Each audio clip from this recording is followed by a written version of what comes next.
trading involves significant risk, including the potential loss of all invested capital, and is not suitable for all investors. Please trade responsibly and seek professional advice if needed. Assalamualaikum warahmatullahi wabarakatuh dan selamat malam semua. Okey. Bertemu kembali bersama saya untuk weekly analysis 22 Jun hingga 26 Jun untuk pair XAU USD. Okey. So first thing first, kita nak tengok dulu pergerakan monthly. Okey. Untuk pergerakan monthly, saya akan buka time frame monthly, weekly dan juga daily. Okey, kalau kita tengok daripada segi trend, di monthly masih lagi berada di dalam keadaan uptrend. Okey. Kenapa uptrend? Apabila MA20 berada di atas EMA 50. Yang warna biru ni duduk atas garisan yang color pink ni.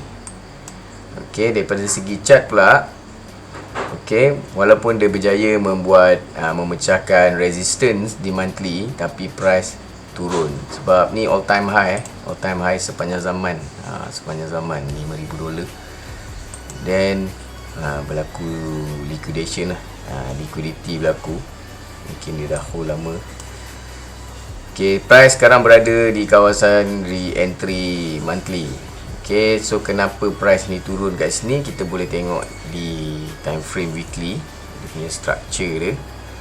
Okay, kalau kita tengok weekly, trend pun masih berada dalam keadaan uptrend, di mana MA20 berada di atas EMA 50. Okay, then bila price gagal memecahkan resistance di weekly, maka berlaku rejection dari situ dan price akan mencari support di weekly. Okey, kalau kita tengok juga di time frame weekly juga adanya signal-signal yang menunjukkan kenaikan di weekly dah mula melemah, iaitu EMA 50 cross pula dengan low BB di weekly. So ni menunjukkan maknanya price dah mula melakukan retracement di time frame weekly. Okey, kalau kita tengok di daily pula. Okey, daily sudah membentuk downtrend dan berlaku pemecahan support apabila muncul momentum sell di time frame daily, maka setup re-entry sell di monthly telah pun valid, dan price pun dah sampai ke dia punya destinasi di monthly ni. Okay, kalau berlaku lagi pemecahan support, maknanya kalau dalam market structure price akan membuat lower low dan lower low yang baru.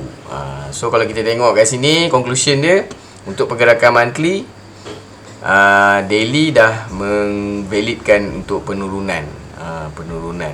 Walaupun monthly dalam keadaan uptrend, weekly masih lagi dalam keadaan uptrend, tapi dua time frame ni berlakunya retracement, berlakunya penurunan di time frame daily. Okey, untuk pergerakan weekly pula, okey, saya akan buka weekly, daily dan juga H4. Okey, weekly macam tadilah, masih dalam keadaan retracement.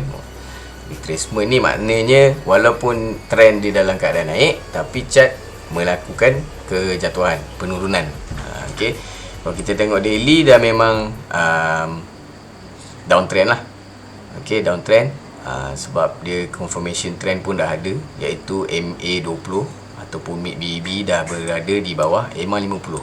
Untuk market structure, dah berlakunya pemecahan support yang berulangan lah, munculnya lower low yang baru, lower low 67 hari, dia hari kan, daily kan, dah berlakunya penurunan selama 2 bulan lah.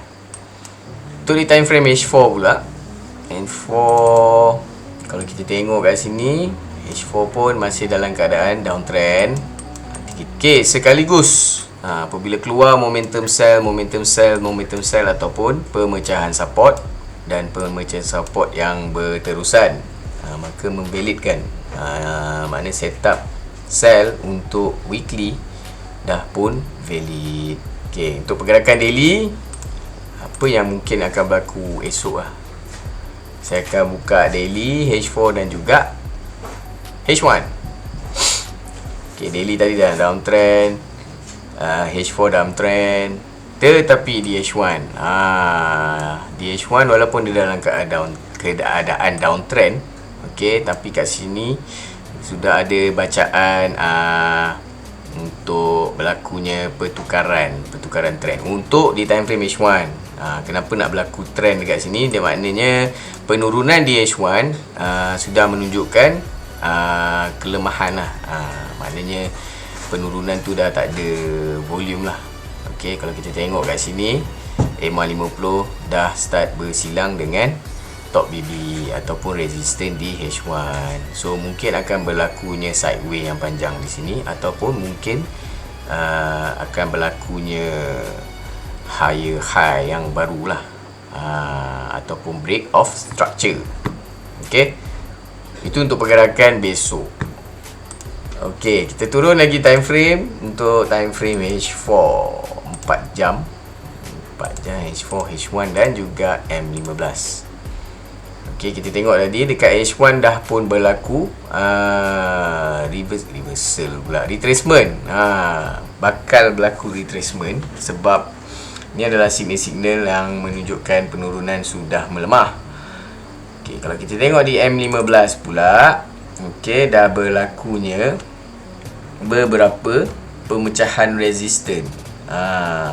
Kat 15, kat M15 lagi nampak jelas lah. Maknanya untuk M15 dia dah start melakukan retracement. Tapi ni untuk time frame kecil untuk time frame kecil. Okey, untuk di M15 dia ada 8 jam kalau dia nak buat sama ada sideway ataupun kenaikan. 8 jam 8 jam pula bersamaan dengan 2 candle H4.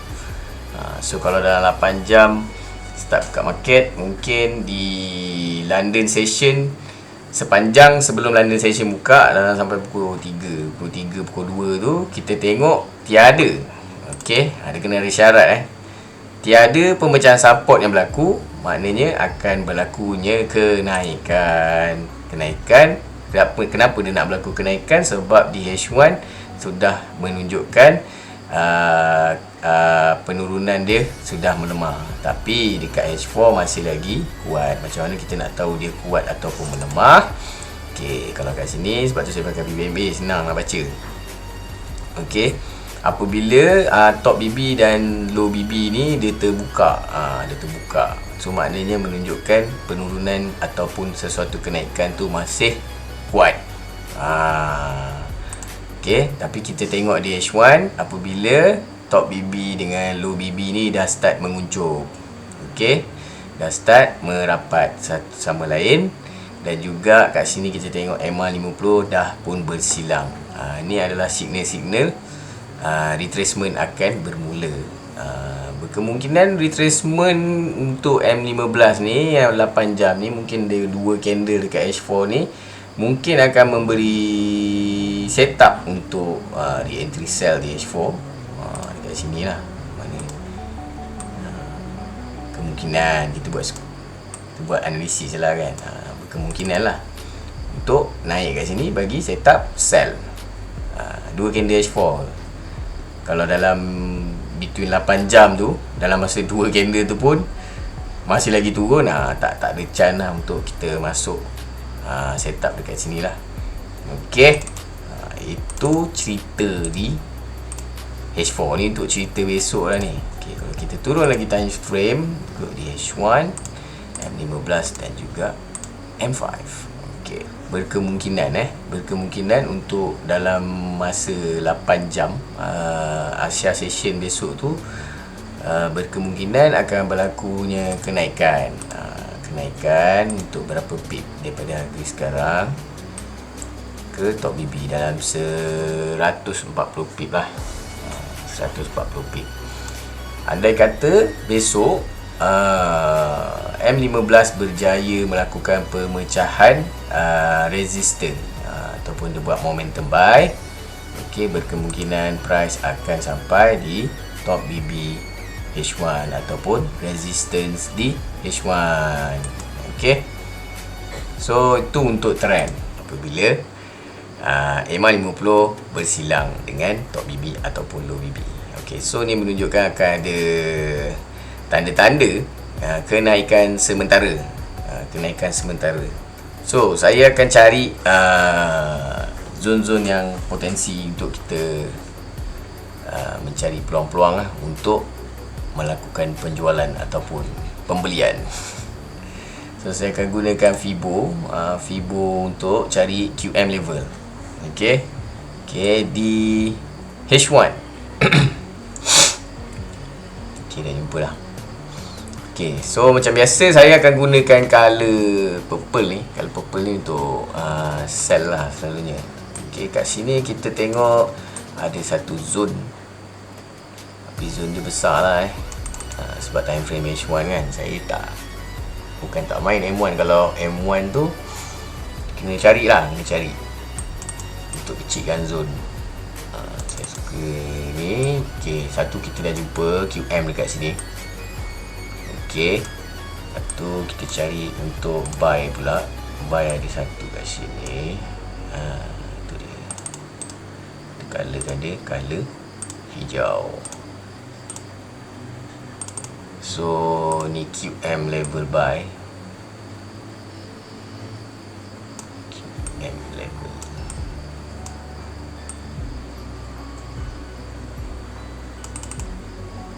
Kacau lah. Okay, kita tanda dulu. Okay, so saya akan tutuplah kotak ni. Ada lagi kawasan-kawasan yang berpotensi. Rasanya ada. Kalau kita turun satu time frame ke sini pun berpotensi sebenarnya, yang berpotensi untuk menjadi tu dia. Tanda. So alright, dah settle. Kalau kita tengok kat H4. Okay, kita dah dapat dah zone dia. Saya akan delete dan juga delete. Lepas tu kita letak harga. So ni mapping untuk ni apa ni, H4. Okay, untuk H4 daripada top BB ke low BB ni, itu adalah pergerakan seminggu pergerakan seminggu. So kalau kita dah tengok macam ni, H4 dalam keadaan downtrend. So ni adalah zon-zon yang berpotensi lah untuk kita mencari peluang-peluang lakukan penjualan. Okay, so kat sini ada satu zon. So dalam minggu depan 22 sampai 26 ni kan, daripada mapping ni kita dah boleh tahu kalau dia nak naik ke mana, kalau dia nak turun ke mana. Untuk intraday intraday.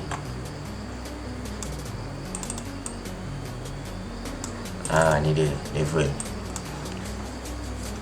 Kecuali berlakunya pemecahan support ataupun pembatalan setup lah. So kalau kita tengok dekat sini pun, dekat H4 ni dah mula akan berlakunya death cross, iaitu MA20 dan start cross dengan MA50 dan berduduk di bawah MA50. Maknanya H4 berkemungkinan akan turun lagi lah. So kalau kita tengok balik daripada harga semasa, kalau dia nak turun, dia boleh turun sebanyak 1000 pip ataupun 1200 pip. Okay, kalau dia nak naik, untuk bagi entry dia boleh naik sampai 200 pip lah, 1000 dengan 200. So kita boleh riskkan 200 pip untuk mendapatkan 1000 pip, which is good lah kan. Okay, andai kata zone ni dipecahkan, berkemungkinan price akan naik dekat sini. Okay, itu untuk mapping lah, mapping. So kalau kita nak kecilkan lagi zone, alright. So kalau dekat ni, dekat time frame M15, okay, banyak. Ni untuk scalper. Okay, kita cari ni ada satu zone buy kat sini. Sini ada satu zone buy. Ada satu zone buy. Dan ni pun yang naik-naik ni dia boleh berpotensi menjadi lipat untuk sell lah. Tapi dia dah masuk dalam kotak yang kita dah mapping tadi dekat H4 kan. So kita boleh naik lagi. Sini pun ada satu. Ya ke ni? Cantik. Sini ada satu tempat. Cuma ni dia punya apa orang panggil? Warranty dia tak ni lah. Kan? Kalau pergerakan tu melebihi ataupun volatile, berpotensi untuk zon-zon ni pecah tu ada. Macam ni pun kita dah tanda. Ni kalau nak lagi cantik, lagi precise dekat sini lah. Situ nampak. So dekat sini ada satu zon. Senang je pakai QM QM. Okey, dah tergabung. Tu dia. Ni zon dia lah. Zon-zon untuk time frame kecil lah, M15. Ada sweet spot untuk kita masuk entry. So andai kata besok berlakunya pemecahan resistance, berkemungkinan besar price akan naik atas. Atas bakal main area di sini lah. So kalau kat sini kita tengok balik H4, akan berlakunya ni kalau tinggi sangat, tapi possible lah, possible.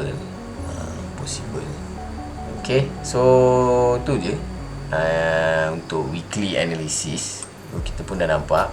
Okay, tak payah tengok jauh-jauh, tengok dekat H4 je kat mana price akan bermain dalam range tu untuk esok dan juga seminggu ni. Sebab kita kena tengok juga volatility market. Sebab kalau major trend monthly dengan weekly pun dah start retrace.